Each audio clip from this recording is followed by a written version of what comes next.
സിനിമകളുടെ ലാഭനഷ്ട കണക്കുകളെ കുറിച്ച് പലപ്പോഴും നിർമ്മാതാക്കൾ പുറത്തുവിടുമ്പോൾ ഓരോ വിവാദങ്ങൾ ഉണ്ടാവാറുണ്ട്. ഇപ്പോൾ കുറച്ച് കാലങ്ങളായിട്ട് അവരത് നിർത്തിയിരിക്കുകയായിരുന്നു. ഇപ്പോൾ ഈ ഒരു വർഷം, അതായത് 2025 വർഷത്തെ ഏതൊക്കെ സിനിമകൾ ഹിറ്റായി അല്ലെങ്കിൽ ഭയങ്കര ബ്ലോക്ക് ബസ്റ്ററായി എന്നുള്ളതിൻ്റെയൊക്കെ ഒരു ലിസ്റ്റ് പ്രൊഡ്യൂസേഴ്സ് പുറത്തു വിട്ടിട്ടുണ്ട്.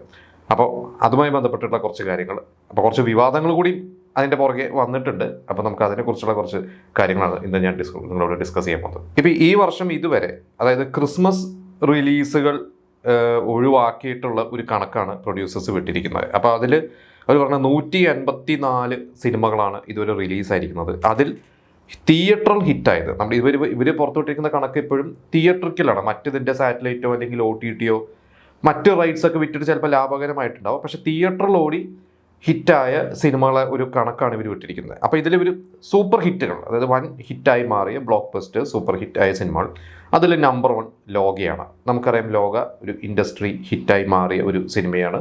ഇത് കേരളത്തിന് പുറത്തും ഒക്കെ ഓടി അത്യാവശ്യം ഒരു പാൻ ഇന്ത്യൻ ലെവലിൽ ശ്രദ്ധിക്കപ്പെട്ട ഒരു സിനിമയാണ്. പ്രത്യേകിച്ച് അതിൽ നമുക്കറിയാം നസ്ലിനും കല്യാണിയാണ്. അതിന് ഭയങ്കര വലിയ സൂപ്പർ സ്റ്റാർസ് ഒന്നുമല്ല, പക്ഷെ അതൊരു ഹിറ്റ് പ്രതീക്ഷിച്ചിരുന്നു. പക്ഷെ ഇത്ര വലിയൊരു ഹിറ്റായി മാറുമെന്ന് ആരും പ്രതീക്ഷിച്ചിരുന്നില്ല. തൊട്ടടുത്തുള്ളത് തുടരുമാണ്. അത് നമുക്കറിയാം, തുടരും ഇതേപോലെ തന്നെ ഞെട്ടിച്ചതായിരുന്നു.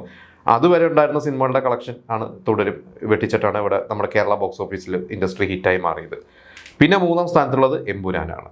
അപ്പോൾ ഈ ഒരു 3 സിനിമകൾ എടുത്തു നോക്കിക്കഴിഞ്ഞാൽ ഇതിൽ എമ്പുരാൻ വന്നു കഴിഞ്ഞപ്പോൾ അതുവരെയുള്ള എല്ലാ സിനിമകളുടെയും കളക്ഷൻ എമ്പുരാൻ വെട്ടിച്ചിട്ടാണ് എമ്പുരാൻ അന്ന് കേരള ബോക്സ് ഓഫീസിലുണ്ടായത്. പ്രത്യേകിച്ച് അന്ന് ഫസ്റ്റ് ഡേ കളക്ഷൻ നമുക്കറിയാം. ഫസ്റ്റ് ഡേ കേരള ബോക്സ് ഓഫീസിൽ ലിയോ ആയിരുന്നു 12 കോടി എന്തോ. അപ്പോൾ ആ ലിയോൻ്റെ കളക്ഷനാണ് എമ്പുരാൻ വെട്ടിച്ചിരുന്നത്. പിന്നീട് എമ്പുരാൻ ബ്രേക്ക് ചെയ്തത് എല്ലാ കളക്ഷൻ റെക്കോർഡുകളെയും കേരള ബോക്സ് ഓഫീസിലൊക്കെ ബ്രേക്ക് ചെയ്തു.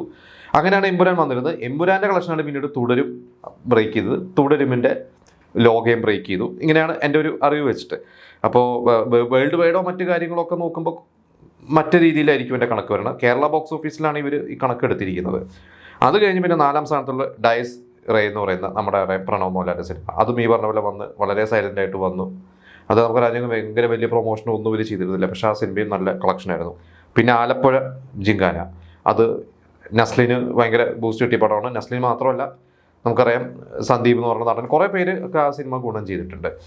പിന്നെ ഹൃദയപൂർവ്വം സത്യൻ അന്തിക്കാട് മോഹൻലാൽ ഒരു ബ്രേക്കിന് ശേഷം അവർ ഒന്നിക്കുന്നു എന്ന് പറയുന്ന ഒരു പടം. അതെന്തായാലും അതിൻ്റേതായ ഒരു ഓഡിയൻസിനെ പ്രതീക്ഷിച്ചിരുന്നു. നമുക്കറിയാം അതേപോലെ തന്നെ ആ പടം കളക്ട് ചെയ്തു. വേൾഡ് വൈഡും എനിക്ക് തോന്നുന്നു ഏകദേശം ഒരു 75 കോടിയൊക്കെ കളക്ട് ചെയ്തിട്ടുണ്ട്. കേരള ബോക്സ് ഓഫീസിൽ ഇതിപ്പോൾ ഇത് എക്സാക്ട് കളക്ഷൻ ഇല്ല, എൻ്റെ ഒരു ഓപ്ഷനാണ്. കേരള ബോക്സ് ഓഫീസിൽ ഒരു 40 കോടിക്ക് മുകളിലാണ് ഹൃദയപൂർവ്വം കളക്ട് ചെയ്തിരിക്കുന്നത്. പിന്നെ ഓഫീസർ ഓൺ ഡ്യൂട്ടി, ഇതേപോലെ തന്നെ കുഞ്ചാക്കോവിൻ്റെ വളരെ വ്യത്യസ്തമായിട്ടുള്ള ഒരു സിനിമയായിരുന്നു.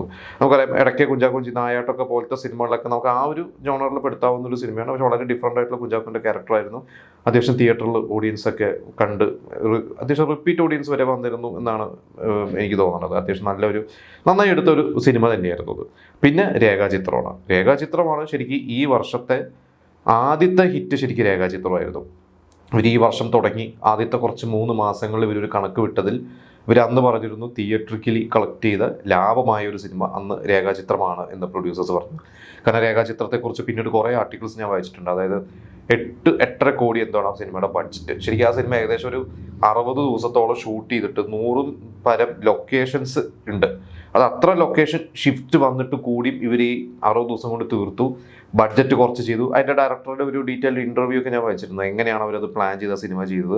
നന്നായിട്ട് എല്ലാവരും എൻജോയ് ചെയ്തൊരു സിനിമയും കൂടിയായിരുന്നു. പ്രത്യേകിച്ച് ആ കാതോരത്തിൻ്റെ റെഫറൻസ് ഒക്കെ കൊണ്ടുവന്നിട്ട് എന്തായാലും ഈ പറയുന്ന ഒരു 8 സിനിമകളും ഓഡിയൻസിനെ ശരിക്ക് പല രീതിയിൽ അട്രാക്ട് ചെയ്തു. ചിലത് ഫാമിലി ഓഡിയൻസിനെ, ചിലത് യൂത്തിനെ, ചിലത് ഇപ്പോൾ തുടരുമൊക്കെ ശരിക്കും നമുക്ക് പറയുകയാണെങ്കിൽ എല്ലാ ഓഡിയൻസിനെയും അട്രാക്ട് ചെയ്ത സിനിമ തന്നെയാണ്. പിന്നെ ഇതിൽ ഇവർ ഹിറ്റായ സിനിമകൾ, അതായത് അത്യാവശ്യം മുടക്ക് മുതൽ കിട്ടിയ ഒരു സിനിമകൾ എന്ന് പറയുന്നത് ഒന്ന് കളംകാവലാണ്.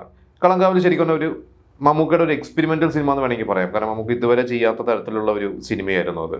അതേപോലെ നെഗറ്റീവ് റോളൊക്കെ ചെയ്യുന്നു എന്ന് പറയുന്നത് നമുക്കറിയാം, ആ സിനിമ കണ്ടവർക്ക് അറിയാം.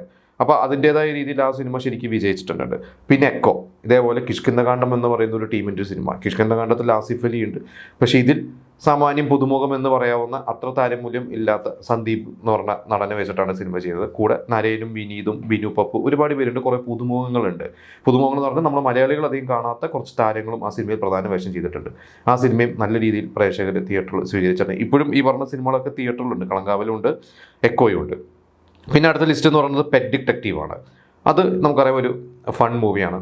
ഷറഫുദ്ദീൻ തന്നെ പ്രൊഡ്യൂസ് ചെയ്ത് അവരുടെ ഒരു സുഹൃത്തുക്കളെല്ലാവരും കൂടി ചെയ്ത ഒരു സിനിമയാണ്. അത് തരക്കേടില്ലാതെ തിയേറ്ററിൽ വിജയിച്ച സിനിമയാണ്. ഇടയ്ക്ക് നമുക്കറിയാം ഷറഫുദ്ദീൻ്റെ ചില സിനിമകൾ ഇതേപോലെ തിയേറ്ററിൽ കളക്ട് ചെയ്യണം. മുമ്പ് ഒരിക്കൽ മധുര മനോഹര മോഹം, ആ ഒരു സിനിമ ഇതേപോലെ സൈലൻ്റ് ആയിട്ട് വന്നിട്ട് അത്യാവശ്യം കുഴപ്പമില്ലാതെ ഓടിയ ഒരു സിനിമയായിരുന്നു. പിന്നെ പ്രിൻസ് ആൻഡ് ഫാമിലി, അത് ഈ പറഞ്ഞ പോലെ കുറേ നാളുകൾക്ക് ശേഷം ഒരു വോയിസ് ഓഫ് സത്യനാഥിന് ശേഷം ദിലീപിൻ്റെ അത്യാവശ്യം ഫാമിലി ഓഡിയൻസ് കയറി കണ്ട് തിയേറ്ററിൽ തിരക്കേടില്ലാത്ത ഒരു എബോ ആവറേജ് എന്നൊക്കെ പറയാവുന്ന രീതിയിൽ വിജയിച്ച ഒരു സിനിമ തന്നെയാണ്. അത് OTT വന്നപ്പോഴും അത്യാവശ്യം നല്ല രീതിയിൽ ഒരു ഒപ്പീനിയനൊക്കെ ഉണ്ടായിരുന്നു. പിന്നെ പൊന്മാൻ ഇന്ദുഗോപൻ്റെ ചെറുകഥ, ബേസിലിൻ്റെ ഒരു ഗംഭീരമായിട്ടുള്ള പെർഫോമൻസ്, അതും ഈ പറഞ്ഞ പോലെ ആ ഒരു 4-5 ചെറുപ്പക്കാർ എന്ന് പറയുന്ന ആ ഒരു കഥ വായിച്ചവർക്കും അല്ലാത്തവർക്കൊക്കെ ഭയങ്കരമായിട്ട് എനിക്ക് പേഴ്സണലി ബേസിലിൻ്റെ ഏറ്റവും ഗംഭീര പെർഫോമൻസ് ബേസിൽ ചെയ്തതിൽ വെച്ചിട്ട് എടുത്തു പറയുകയാണെങ്കിൽ അല്ലോ ഒന്ന് പൊന്മാൻ തന്നെയാണ്. അതും ഈ പറഞ്ഞ പോലെ നന്നായിട്ട് പ്രേക്ഷകർ സ്വീകരിച്ചൊരു സിനിമയാണ്. അതിൻ്റേതായ ഒരു ഓഡിയൻസ് വന്നു, കുഴപ്പമില്ലാതെ ഓടി. പിന്നെ പടക്കളം ഇതേപോലെ തന്നെ വളരെ ബഡ്ജറ്റ് കുറച്ചിട്ടാണ് അന്ന് വിജയബാബുവാണ് പ്രൊഡ്യൂസർ. വിജയബാബു വളരെ ബഡ്ജറ്റ് കുറച്ച് ചെയ്തിരിക്കണം. ആദ്യത്തെ ഒരാഴ്ചയ്ക്കുള്ളിൽ തന്നെ ഇവർക്ക് തിയേറ്ററിൽ നിന്ന് മുടക്ക് മുതലെന്ന് കിട്ടി എന്നിവർ പറഞ്ഞിരുന്നു.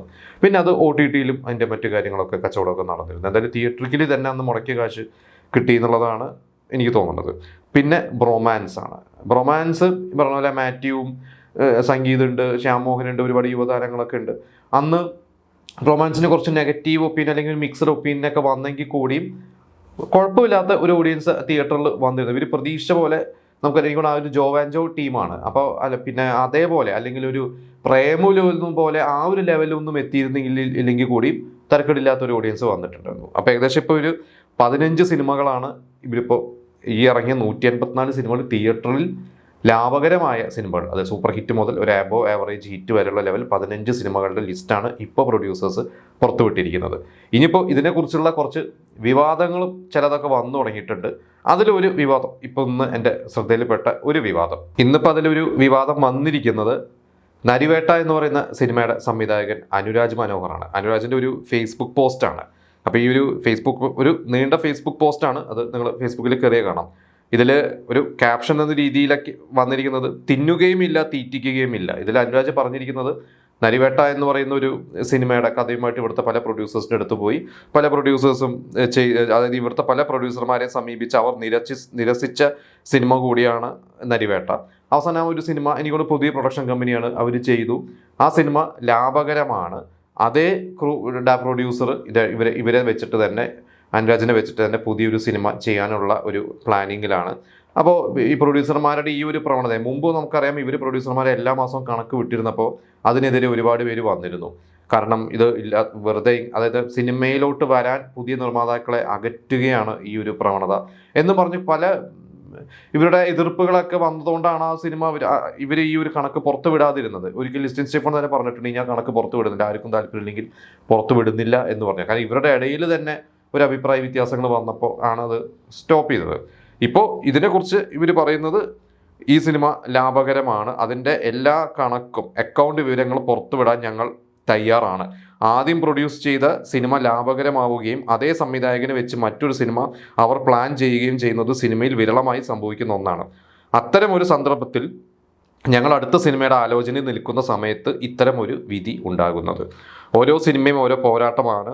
ആരും കൈപിടിച്ച് കയറ്റിയതല്ല. നടന്നു തഴഞ്ഞ ചെരുപ്പുകളും വിയർത്തൊട്ടിയ കുപ്പായങ്ങളും സാക്ഷി. അധ്വാനങ്ങളെ കണ്ടില്ലെന്ന് നടിച്ചോളോ, ചവിട്ടി മെതിക്കരുത് എന്ന് പറഞ്ഞിട്ടാണ് അനുരാജ് വളരെ വികാരഭരിതനായിട്ടൊരു പോസ്റ്റ് ഇട്ടിരിക്കുന്നത്. അപ്പോൾ ഇനി വരും ദിവസങ്ങളിൽ ഇനി വീണ്ടും വേറെ സിനിമകളുടെ സംവിധായകരോ അതിൻ്റെ അണിയറ പ്രവർത്തകരൊക്കെ ഇനി ഇതേപോലെ തന്നെ വിമർശനങ്ങളൊക്കെ അല്ലെങ്കിൽ ഇതിനെതിരെയൊക്കെ വരുമോ എന്നറിയില്ല. എന്തായാലും നമുക്ക് എന്തായാലും കാത്തിരുന്ന് കാണാം. ഇപ്പം ഞാൻ ഈ പറഞ്ഞ ഇതാണ് പ്രൊഡ്യൂസേഴ്സ് വിട്ടിരിക്കുന്നത്. ഇതിൽ നിങ്ങൾക്ക് തോന്നുന്നത് എന്താണ്? പ്രൊഡ്യൂസേഴ്സ് വിട്ട കറക്റ്റ് കണക്ക് എല്ലാം ശരിയാണോ, അതോ ഏതെങ്കിലും സിനിമകൾ അവർ മനഃപൂർവ്വം ഒഴിവാക്കിയോ, അല്ലെങ്കിൽ ഇവർ വിടുന്നതൊക്കെ തെറ്റാണോ ശരിയാണോ, അത് വേണോ എന്നുള്ളത് നിങ്ങളുടെ അഭിപ്രായം എന്താണെന്ന് നിങ്ങൾ നമുക്ക് കമൻറ്റ് ചെയ്യാം.